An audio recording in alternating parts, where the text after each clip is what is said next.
So, first round of the NHL Draft wrapped up yesterday after a long 4.5 hours of decentralized NHL drafting, which was just oh so good. Just like in classic NHL fashion, they know how to really put on a good show, don't they? Anyways, this is my review recap. This is not a summary of the first round. These are just kind of my picks I wanted to talk about and give my thoughts on some of the draft picks. Of course, it's not all 32 of them.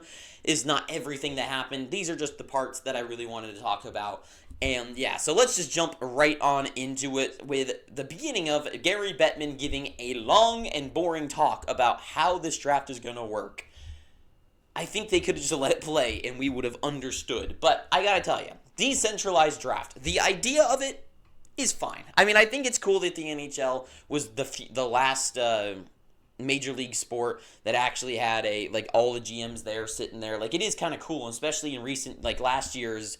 I remembered watching, and they would have an interviewer going around the GM tables. They'd be asking them questions, and I remember they'd give a little bit of insider info going on right now from the source, and I thought that was cool. And now we don't get that anymore. Now, another part of the decentralized draft, of course, was the draft house, and I think the idea of that of getting to see the player and the GM share words for a little bit and see that moment, I think the idea is there, but the part that ruins all of it, like the NHL always loves to do, is they shove in a annoying, bland, dumb interviewer, some blonde chick who I have no clue who it was, is there in the draft house. And of course, I'll get to Schaefer's emotional breakdown and certain other things first. I'll get to that. But she just is asking the lamest questions and is just slowing down all the momentum to have these young gun players who have no media training, and they're just over the moon right now. Sure, some of them, like Roger McQueen and stuff, some of them had some good moments, but they just slow down everything, and it just becomes so boring and so dull.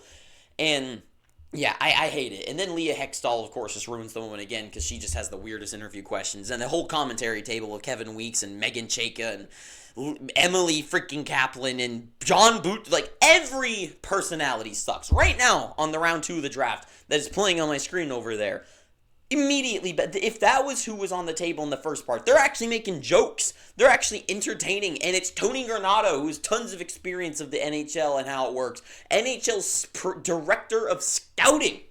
Tons of just actual, and Elliot Friedman. You actually have true hockey guys that are in the weeds of scouting, in the weeds of insider information. I get Kevin Weeks's too. This is who should be on the screen, right? But whatever, right? That's whatever. Let's talk about the actual draft. That's what you're here for. So, of course, the shocking pick by the New York Islanders. They win the draft lottery with a 3.5% chance of winning it. Stroke of God, they get it. And they do the unexpected. They draft Matthew Schaefer first overall. And it is not a surprise. The guy is a perfectly built for the NHL defenseman. He's a good size, he's a good height, and he is that perfect 6'1", good with the puck, good in the defensive zone, just all around that solid defenseman of the NHL. I think he is going to be I don't think he's going to be, I know that everyone's pointing him as a Norris caliber defenseman. I think he'll be one of those just standard straight up good, not like Alex Pietrangelo, but kind of in that vein of just a defenseman that's good all around the ice. He can get points. He's the number 1 D-man on his team, but he's not. I think it would be a huge year if he won a Norris, but overall, Matthew Schaefer, great, and of course the kiss on the ribbon on his jersey, the whole story about his mother, absolutely beautiful. I loved watching that. It was so sweet, seeing that true emotion on the stage. The only thing that had to ruin it is that the NHL's, and it is a media corporation, so they have to do this, but their need to get the sob story, the need to just make it all about this, I don't want to say the bleakness, but they don't make the story about him overcoming it. The story is not, oh, how beautiful he's able to overcome these challenges and become a man at a young age because of what happened to his mother, and it's just they don't care about that. If you go to the NHL's main website, it is emotional Schaefer, all the emotions, and that's all they could harp about was all about that. And I get it, like, I'm sure he does it for his mom too. I'm sure he plays hockey and he's doing this for his mom, and that is beautiful. But the fact that the NHL had to drill into it and that's the only thing they could focus on and not, it's just so out of bad faith, I think, because they're not doing it to be real. They're doing it to get the story. And I get it, it's a media company, but I don't know. It drives me nuts. But Schaefer, overall, awesome. Awesome stuff. Next up, San Jose drafts Michael Misa. I think this is the smart choice for them. He immediately put on the teal jersey, and he looked perfect in it. He looks like a guy that plays on the Sharks. I don't know. Some players, they just look right on a team. Schaefer, he looked right in a New York Islanders jersey. Misa, he looked right in a teal jersey. And Bailey coming out to do the pick, WWE wrestler, pretty cool. She was nice, good on the mic. Good job. Good job, San Jose. Good pick overall. Only thing that'll ruin it, Leah Hextall goes, I hear your favorite color is blue. How does it feel to put on the teal? Leah, teal is not blue. It is its own color. And also, I would say teal is more green. It's green with blue in it. And that's my opinion. God, I hate the NHL. Next up, Chicago. Anton Frundell. Perfect pick for them. Not only is he just the highest pick that they should have made, the most talented player, but he fits perfectly. When you have a likes of Bedard, Nazar, and all these super more skilled, smaller, young, skill guys, right? You need that two-way centerman, and Frundell is that. And he just feels like a guy that works out. He feels like a guy that will be, oh yeah, the Chicago Blackhawks are coming into this playoffs. Of course, Anton Frundell, he's the centerman. He's the Barkov. He's the guy that's doing the two-way game. He's covering up Gavin McKenna all night long in 2032, right? Like, that's what it feels like. So Frundell, good pick. JR coming out to do it. I liked his little speech he had a little bit. To me, awesome stuff. Once again, so far so good. Utah gets Dayon whatever say his freaking name. Desnoyers. I think, once again, perfect spot. You got a team full of young, like, you got Gunther. You got, well, not Doan anymore. But between Gunther, Keller's not a prospect anymore, but the team is built, well, it's interesting. They have so many oversized defensemen and forwards and Daniil Boot and all these giant NBA players that they've been drafting in recent drafts. To add this guy feels like they're really trying to put together a mammoth of a team. And I think it's smart. I think it's good for Utah, and I think it's a good pick. However, the Tony Finau thing, I'm not even going to try to reinterpret it because I can't remember what the hell it was, but it was weird. I'm sure it's some tribal thing or something like that, and it's super cool, but I hope it doesn't get picked up by Utah because, don't know. Next up, Philadelphia. They were not the next pick in the draft, but that's who I'm going to. And Porter Martone. Yeah. Great pick for Philadelphia. Between Zegras and Drysdale and Michkov, they needed that kind of hard-nosed, grindy, fight-it-out player. And they get it. For a team that is really going to be great, and is going to start picking up some momentum, I think, soon. The only thing I think is wrong with this pick is that, once again, Zegras, Michkov, they've got a lot of good young guys already, and a lot of good centermen already. I feel like they need defense, and I get there's not a ton of really high, and this is definitely the best player available. But and I know this wasn't a very big, deep draft for defensemen, but to me, this is their best pick they could have got out of it, and I think he's a great player for what they need. To me, awesome. Barkley coming out for him, cool stuff too. Boston gets James Higgins. I don't know if Boston did a tank job for him. I don't know if Boston did a slandering job so teams wouldn't draft him, but he was the consensus number 1 and drops to number 7. And he is a kid that goes to Boston College. He is a kid, this is great. This is amazing for Boston. This is perfect for them. Adam Sandler doing it too. That was a little bit of a weird video. It was weirdly shot, but the fact Adam Sandler did it for Happy Gilmore wearing the new Bruins jersey, just all beautiful. New Bruins jersey too, put on Higgins. I like it. I just really miss I think the shoulder yoke of Boston jerseys I really like. Without it, it feels a little blank and a little bland. There's a lot of black going on, and I don't know. I think it's nice, but I don't think it's it's whatever. But Higgins, great pick. Buffalo gets Murtka. Vadim Murtka, drafted by the Goo Goo Dolls. Buffalo, die already. He looked petrified, and also, two things. The Goo Goo Dolls, they asked whoever interviewer, they were like, "Do you have any words for Vadim for coming to Buffalo?" And they give the mic to the Goo Goo Dolls, and he says, "Watch out for the food." Was that a joke that the food's going to poison him, or because Buffalo wings, because they're hot? I don't know what they meant by that. And then also, Buffalo, you just drafted for Connor Clifton.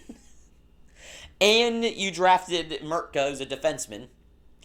And we already know the whole conundrum with how many defensemen you have. What you doing, bud? Buffalo sucks. But I gotta say, this is the part I was most looking forward to talking about. Roger McQueen by the Anaheim Ducks.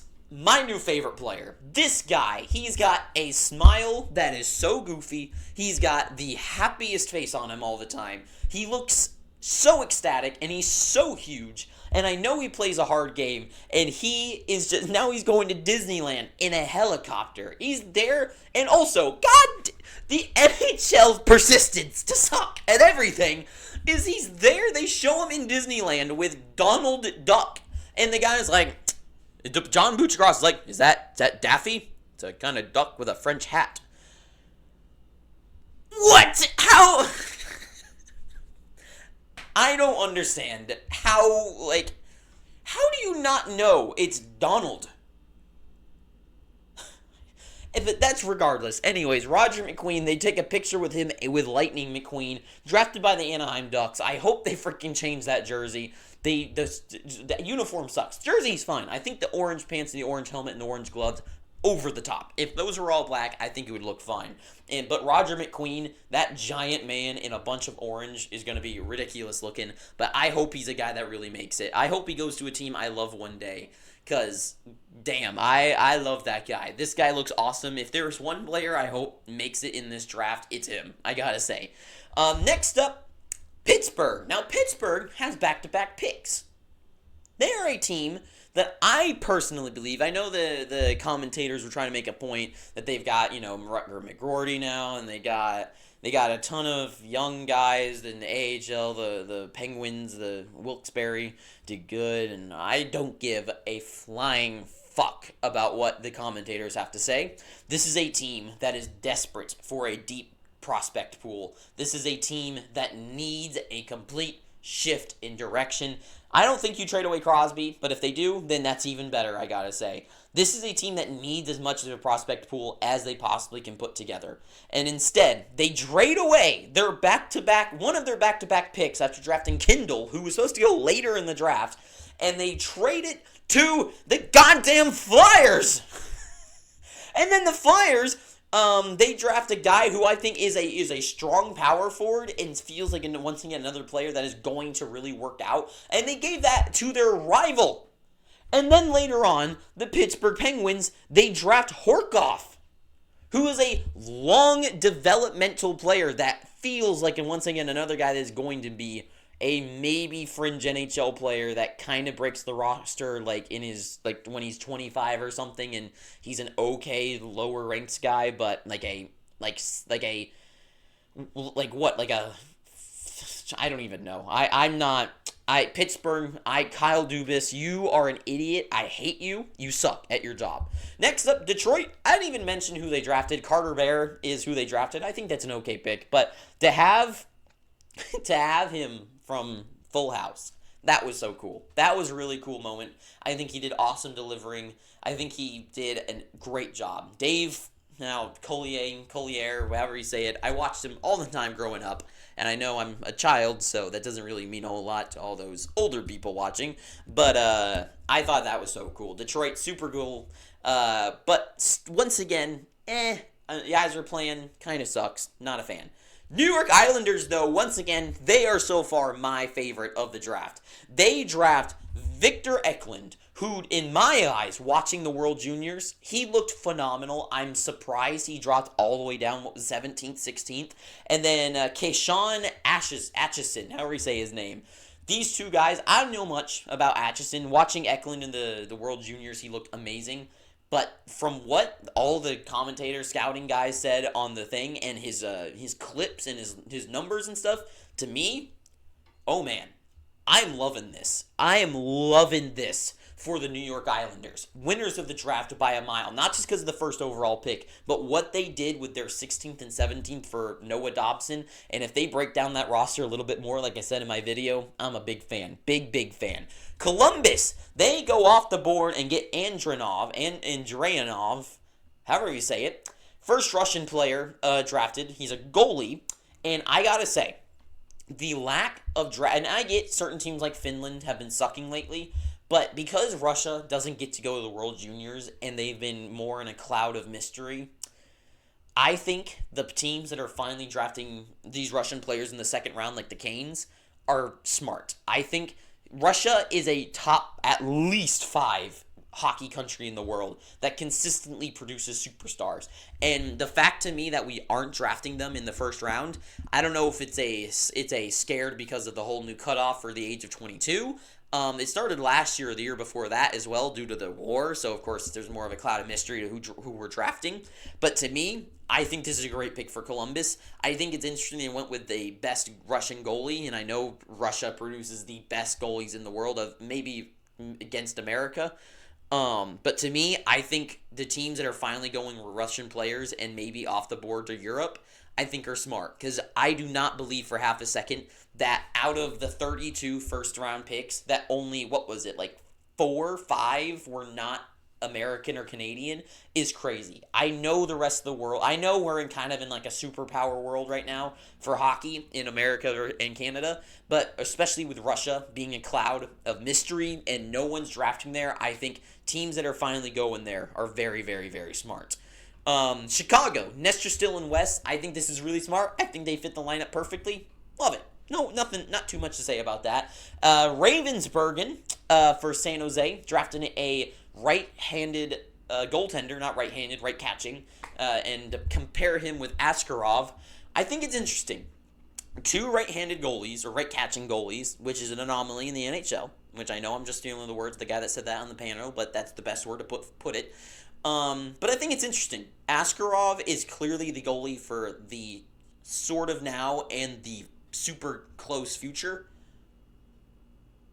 Why pick this guy up when you need, I would say, when you Malcolm Spence and Fiddler were on the board and like decent, especially Fiddler, I think these defensemen that I think with the amount of offensive talent in Misa, Celebrini, Smith, Eklund, and I could keep going on. I know they have Dickinson lined up, ready to probably join the roster this upcoming season, but to me, this is a team that needs defensive prospects, and they just passed up on 2 pretty nice options. So kind of surprised by that one.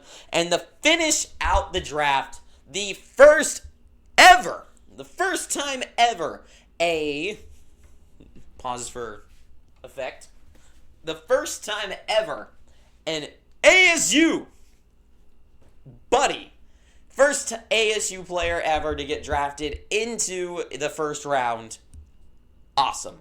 Colin Potter, the Flames, you just got a super good player. He's a small guy. He was like one of the only 2 players that were below 6 foot in this draft. He's 5'10", I guess.